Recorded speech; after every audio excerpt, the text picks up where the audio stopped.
Subscribe to my channel by pressing red button and click on the bell icon for notification of latest updates.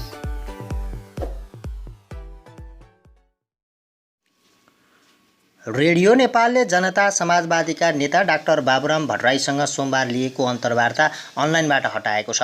प्रधानमन्त्री केपी शर्मा ओलीलाई लक्षित गर्दै पूर्व प्रधानमन्त्री बाबुराम भट्टराईले प्रयोग गरेको भाषा र विचारलाई रेडियो नेपालले हटाएको हो। सोमबार बिहान 36 बजे संवाद कार्यक्रममा अतिथिका रूपमा जनता समाजवादी पार्टीका नेता भट्टराईसँग रेडियो नेपालले लाइभ अन्तर्वार्ता लिएको थियो। उक्त कार्यक्रममा भट्टराईले बोलेका अभिव्यक्तिले आफूलाई दुखी तुल्याएको रेडियो नेपालका कार्यकारी निर्देशक सुरेश कुमार कार्कीले सोमबार जारी गरेको विज्ञप्तिमा उल्लेख गरिएको छ। समाचार महाशाखा प्रमुख डाक्टर नवराज लम्सालद्वारा सञ्चालित उक्त कार्यक्रममा पूर्व प्रधानमन्त्री बाबुराम भट्टराईलाई अतिथिका रूपमा निम्ताइएकोमा उहाँले सम्माननीय प्रधानमन्त्री केपी शर्मा ओलीज्यूप्रति लक्षित गरी प्रयोग गर्नुभएको भाषा र विचारले हामीलाई दुखी तुल्याएको छ, कार्कीले निकालेको विज्ञप्तिमा उल्लेख गरिएको छ। सो कार्यक्रम लाइभ प्रसारण भएकाले आवश्यक सम्पादन गर्न नसकेको हुँदा क्षमा मागेको पनि रेडियो नेपालले जनाएको छ।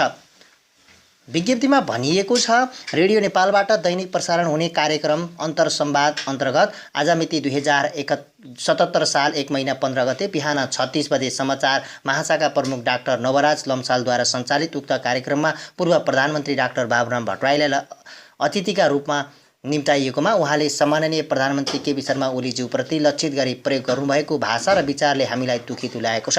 सो कार्यक्रम प्रत्यक्ष लाइभ प्रसारण भएकाले आवश्यक सम्पादन गर्न नसकेको हुँदा क्षमा चाहन्छौँ। अब उपरान्त रेडियो नेपालबाट प्रसारण हुने कार्यक्रमहरूमा अतिथि चयन गर्दा गम्भीर रूपमा सचेत रहने प्रतिबद्धता पनि व्यक्त गर्दछौँ, सुरेश कुमार कार्की कार्यकारी निर्देशक उल्लेख गरिएको छ।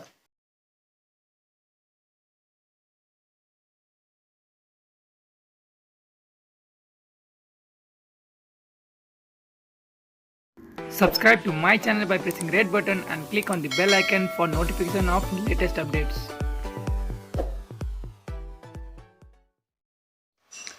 सरकारले भनिरहेको छ, कोरोना भाइरस कोभिड-19 को संक्रमण नियन्त्रण प्रयास सही ट्र्याकमा छ।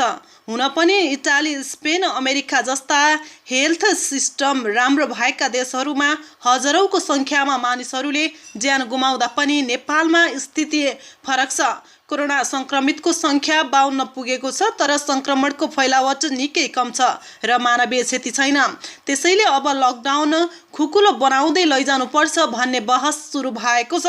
सरकारले पनि यो बहस थालेको थियो र स्वास्थ्य तथा जनसङ्ख्या मन्त्रालयले गरेको छलफलमा विज्ञहरूले पनि लकडाउनको मोडल परिवर्तन गर्न सुझाव दिएका थिए।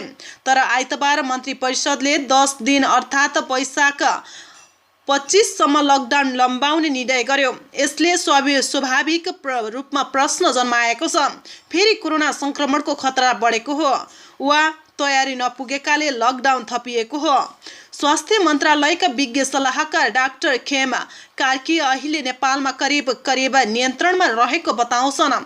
बिस्तारै लकडाउन खुकुलो बनाउने मन्त्रालयको सोच छ र त्यसका लागि विज्ञहरूसँग सुझाव पनि मागिएको छ। त्यसो भए फेरि पुरानै मोडलमा लकडाउन किन त? सरकारले आफ्नै योजना अनुसार काम गर्न नसक्दा यो निर्णय गर्नु परेको सरकारी अधिकारी स्वीकार गर्छन्। संक्रमित भेटिएको समुदायको सबैलाई टेस्ट गर्ने भने पनि त्यहाँ सबै मानिसको स्वाब कलेक्सन गर्न सकिएको छैन। डाक्टर कार्कीले भन्छन्, लकडाउन भनेपछि पनि मानिसको आवत जावत बन्द भएको छैन, अनि कसरी सेफ जोन मार्किङ गर्ने? स्वास्थ्य मन्त्रालयले विज्ञहरूको सुझाव अनुसार रेड, येलो र ग्रीन जोन मार्किङ गर्ने र त्यसअनुसार लकडाउन कडा र खुकुलो बनाउने योजना बनाएको थियो। त्यसका लागि एकातिर टेस्टको दायरा बढाउनु पर्छ भने अर्कोतिर मानिसको आवत जावत पूर्ण रूपमा बन्द गर्नुपर्छ। तर सरकारले टेस्टको दायरा बढाउन सकेको छैन भने मानिसहरूको आवत जावत पनि पूर्ण रूपमा रोक्न सकिएको छैन। बरु काठमाडौँ उपत्यकामा भएका हजारौं मानिसहरू गाउँ लैजाने होडबाजी जनप्रतिनिधिहरू बीचमै चल्यो भने विभिन्न जिल्लामा रहेकाहरू पनि काठमाडौँ आएका छन्।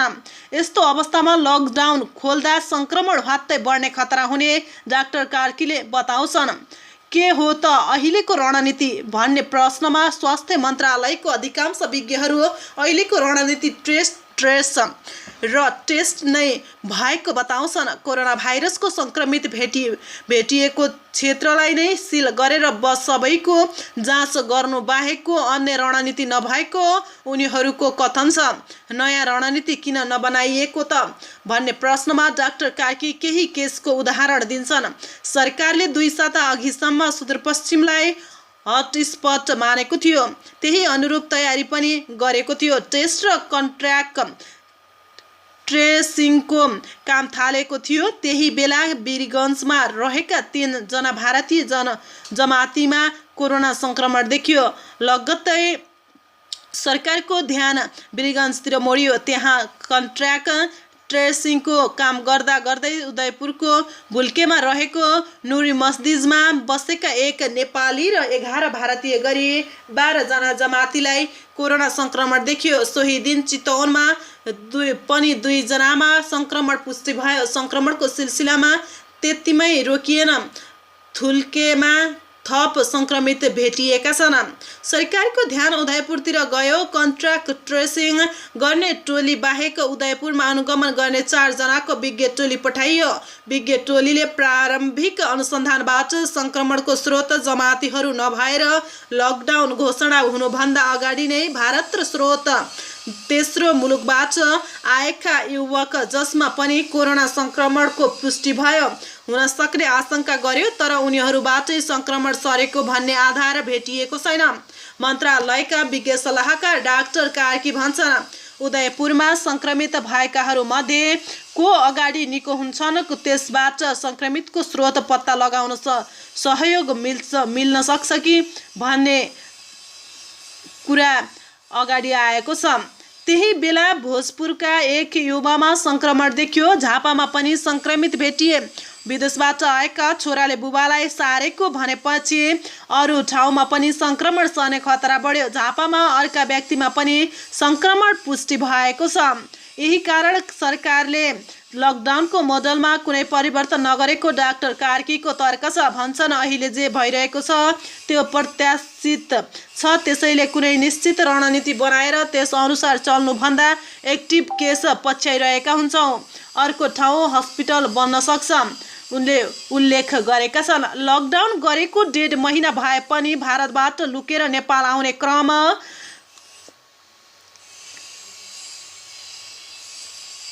अझै रोकिएको छैन। काठमाडौँ उपत्यकाबाट विभिन्न गाउँ पुगेका मानिसहरूका कारण पनि सङ्क्रमण देखिने खतरा बढेको भन्दै डाक्टर कार्की भन्छन्, भुल्के जस्तै अरू कुनै ठाउँमा कोरोना अस्पताल बन्यो भने अनौठो नमाने हुन्छ। मन्त्रालयले यही साता मुस्लिम आयोगको सहयोगका काठमाडौँका विभिन्न मस्जिदमा बसेका 200 भन्दा बढी जमातीको कन्ट्याक्ट ट्रेसिङ पनि गरेको थियो। उनीहरूमध्ये 175 जनाको रिपोर्ट नेगेटिभ आएको छ भने अरूको रिपोर्ट आउन बाँकी नै छ। अधिकारीहरूका अनुसार लकडाउनकै समयमा 16 जना जमातीहरूको एउटा समूह लकडाउनको बाटो हुँदै काठमाडौँ आएको र महालक्ष्मी स्थानको एउटा मस्जिदमा बसेको पाइएको छ। उनीहरूलाई लिएर आउने 1 जना जमाती वीरगन्ज पुगेकाले सबैको कन्ट्याक्ट ट्रेसिङ सकेर नमुना परीक्षणको काम भइरहेको बताइएको छ। यस्तै नेपाल बुद्धिस्ट फेडरेसनसँग सहकार्य काठमाडौँमा रहेका गुम्बामा बसेकाहरूको कन्ट्र्याक्ट ट्रेसिङको काम सुरु भइरहेको मन्त्रालयका अधिकारीहरू बताइरहेका छन्। लकडाउनको बेला काठमाडौँबाट गाउँ र भारतबाट नेपाल छिर्ने मानिस हाम्रो चुनौती भए। त्यही कारण सेफ जोन मार्किङ गर्ने रणनीति फेल खायो, डाक्टर कार्कीले भनेका छन्। अब बोर्डरबाट छिर्ने मानिस रोक्न रणनीति बनाइरहेका छौँ, उनले उल्लेख गरेका छन्। अहिलेको अवस्थामा उदयपुरको त्रियुगा नगरपालिका 3 भुल्के कोरोना सङ्क्रमणको हटस्पट बनेको छ। स्थानीयहरूलाई भन्दा अगाडि भारतबाट छिरेका जमातीहरूलाई कोरोना सङ्क्रमण देखिएपछि त्यहाँ हल्लीखल्ली मचिएको थियो। अहिले सरकारले उदयपुरलाई खतराको घन्टी मानेर सङ्क्रमण देखिएको क्षेत्र सिल गरेको छ। त्यहाँ अनुगमन गर्न खटिएका टोलीले केही भन्ने बेला भएकाले को छैन भनेर मन्त्रालयलाई रिपोर्टिङ गरेका छन्, तर उनीहरूको सङ्केत सङ्क्रमणको दोस्रो विदेशबाट फर्किएका नेपाली वा विदेशबाट आएका जमाती हुन सक्ने जनाइएको छ। डाक्टर कार्की भन्छन्, युरोप अमेरिकाको अवस्था हेरेर नेपालको अवस्था विश्लेषण गर्न सकिन्न। अहिले म्याथमेटिक्सले काम गर्दैन। केही विज्ञहरूको फरक मत रहेको उल्लेख गरिएको छ। स्वास्थ्य मन्त्रालयको केही विज्ञहरूको फरक मत रहेको छ। उनीहरू स्वास्थ्य मन्त्रालयलाई निर्देशन दिन कोभिड-19 सम्बन्धी उच्चस्तरीय स्वास्थ्य समन्वय समिति बन्नु आघात भएको मान्छन्। समन्वय समितिको ध्यान राजनीतितिर जाँदा गर्न सक्ने काम पनि नभएको एक विज्ञ सुनाउँछन्। स्वास्थ्य मन्त्रालय इतिहासकै दुर्लभ समयमा छ। उनी भन्छन्, भूकम्पले तहस नहस हुँदा पनि स्वास्थ्यले गर्यो, तर अहिले कोरोनामा उच्चस्तरीय समन्वय समिति बनाएर मन्त्रालयलाई कमजोर बनाइयो। उनी अहिले नेपाल कुन अवस्थामा छ भन्ने विश्लेषण गर्न सक्ने अवस्था नरहेको बताइरहेका छन्। उनका अनुसार भ्याक्सिन नबन्दासम्म खतरा रहिरहने उल्लेख गरिएको छ।